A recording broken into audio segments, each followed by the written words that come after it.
Welcome back. We're here with my guest, Andy Henriquez, and we're talking about transformations, transforming you and your thought process to allow you to move from good to great. In the first segment, we talked a little bit about fear, and now we're really going to take that and talk a little bit about, now that we've gotten past the fear, getting started. We want to talk a little bit about Andy and how Andy got started. You know, I love during the, before we went away to our break, you're mentioning getting started. And there's a quote by Zig Ziglar that I love. He says that you don't have to be great in order to get started, but in order to become great, you got to get started. And so there's a lot of us that there's a goal, there's a dream, there's something that we want to do. We want to take our business to the next level. We want to write that book. We want to lose that weight. We want to become debt free. Whatever it is that we want to do.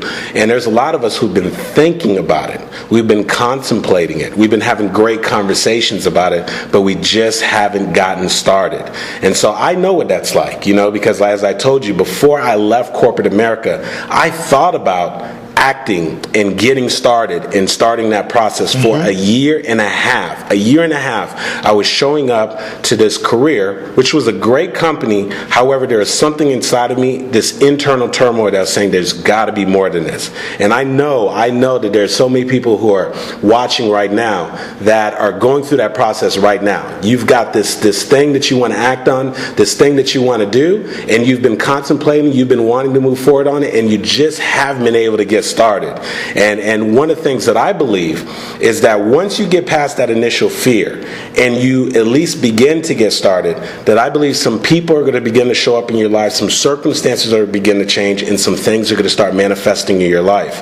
And so one of the things for me is, even before I got to my speaking career, I was fortunate and blessed enough that I had the right people who began to show up in my life. Absolutely. Who became mentors, who helped me to expand my vision of not just what it is that I had in store, the vision of what it is that I wanted to accomplish, but also the vision of myself.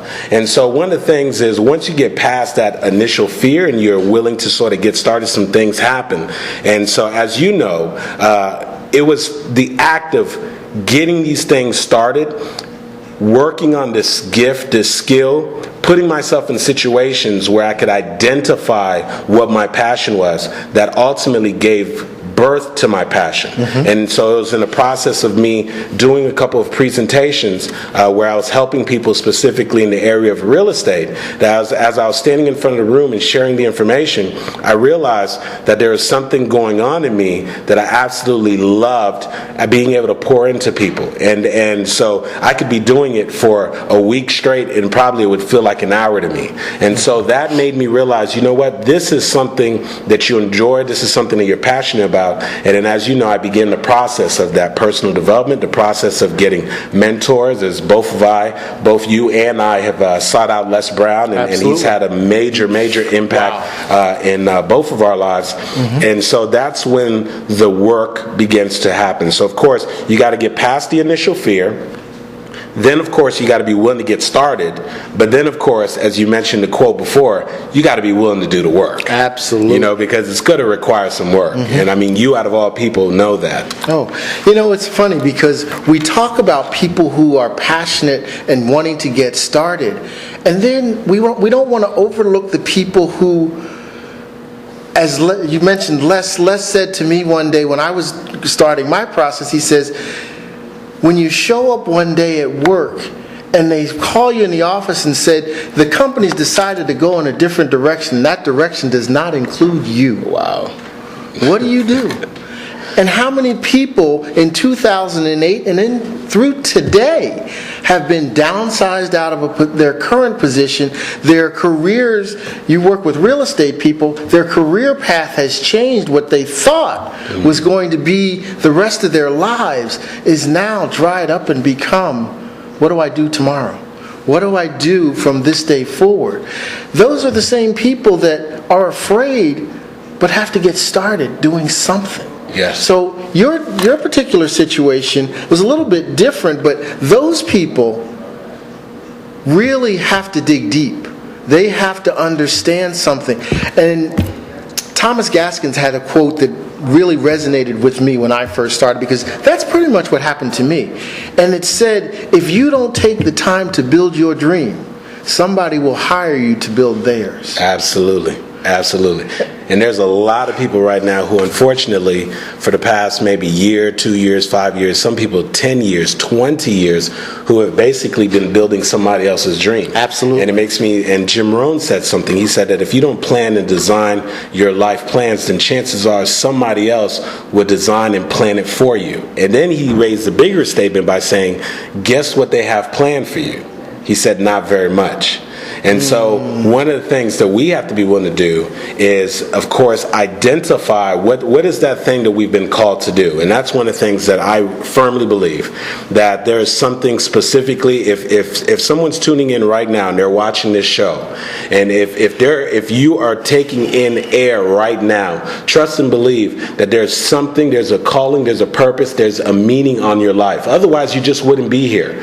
And so the question is, what is that calling? What is that thing that you were called to do? And of course, the bigger question is, are you going to answer the call? And so ultimately, I am so grateful, and I thank God that I was able to identify what that calling was for me. The calling on my life is to pour into people. The calling on my life is to encourage people, to exalt people, to allow them to expand the vision that they have of themselves. And so I do that through motivational speaking. I do that through coaching, seminars, workshops. I do that through helping people with strategic storytelling. But that is my ultimate calling. And by working on that calling, by developing that skill set, what I'm doing is I'm taking myself out of the position where I have to count on somebody else who's going to cut a paycheck for me. I'm taking myself out of the situation where I have to count on whether or not a company is going to decide to downsize and I'm just no longer part of the structure that they have in store. And so I think that today, more than ever, that many people who are, and especially those that are tuning in right now, that they have to be willing to intentionally undergo the transformation, and understanding that their lives depend on it, their business depends on it, and their goals and their dreams depend on it. And so sometimes, as you said, life will actually push you and force you to have to go through a transformation. And that can be painful at times. Right? Yes, sir. That can be painful at times. That can be very painful. And so what happens is, at sometimes, though, you have to be willing to dig in deep and actually be the one to actually turn on the switch and actually start that transformation yourself. Absolutely. And that can also be difficult. But I could tell you, if I had an option between the two, I would rather be able to sit through and say, okay, this is what I want to do, this is where I want to take my life, and be willing then to map out a plan and start executing that plan and going through the transformation myself, as opposed to being put in one of those situations, as you know, where life just sort of hits you off the cliff, where you walk into you walk into this place you've been working for 5-10 years, and security's coming by with a box and telling you to put your stuff in, and they're escorting you out. Or you're going into the doctor's office for a regular doctor's visit, and the doctor says, hey, listen, you've got to change some things around. Otherwise, you're going to have some really, really bad things that are going to happen with your health. Or being put in a situation where you've been in a relationship that you've been neglecting or something, and someone walks in and says, I don't know if I want to do this anymore. And so, as we know, you can either choose to move on life, or life will move on you. And so, one of the things that you mentioned as we were talking right before the show is just how important it is for people to be willing to undergo transformation. Absolutely. And it's normally going through that process that will ultimately lead you to whatever it is that you've been called to do. And it's like you said, it doesn't stop. No, absolutely. It doesn't stop. We go through process after process after process, transformation after transformation after transformation.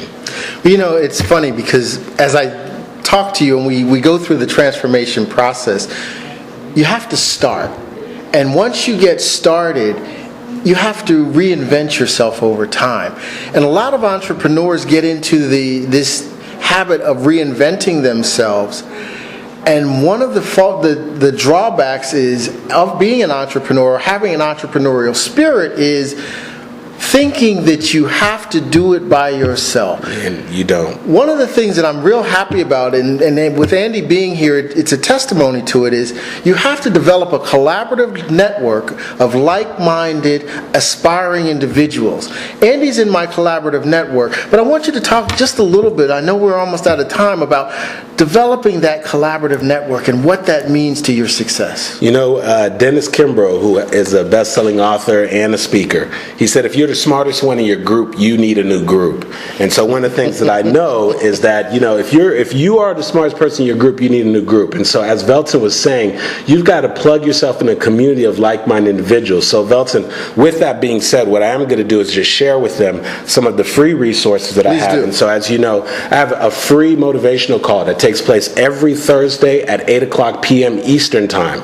And so one of the things that I know is we need a voice that you identify with, a voice that inspires you, a voice that helps you to expand your vision. And so on this free motivational call, I pretty much create a strategic message that's designed to help you take your dreams to the next level, to make some things happen. And so if you want to participate in that free motivational call, you just simply go to showupforyourlife.com. Once again, that's showupforyourlife.com, all spelled out. You'll get all the information to be able to get in contact with me. I'm on Facebook, I'm on Twitter, and you'll be able to connect with me and get the telephone number. And of course, Velton, it's been an absolute pleasure, man. Pleasure's mine, Andy. I know you're a busy guy, but I appreciate you taking time out of your schedule.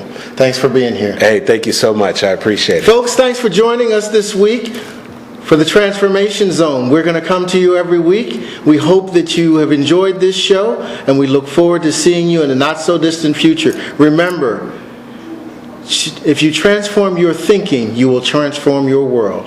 Good night.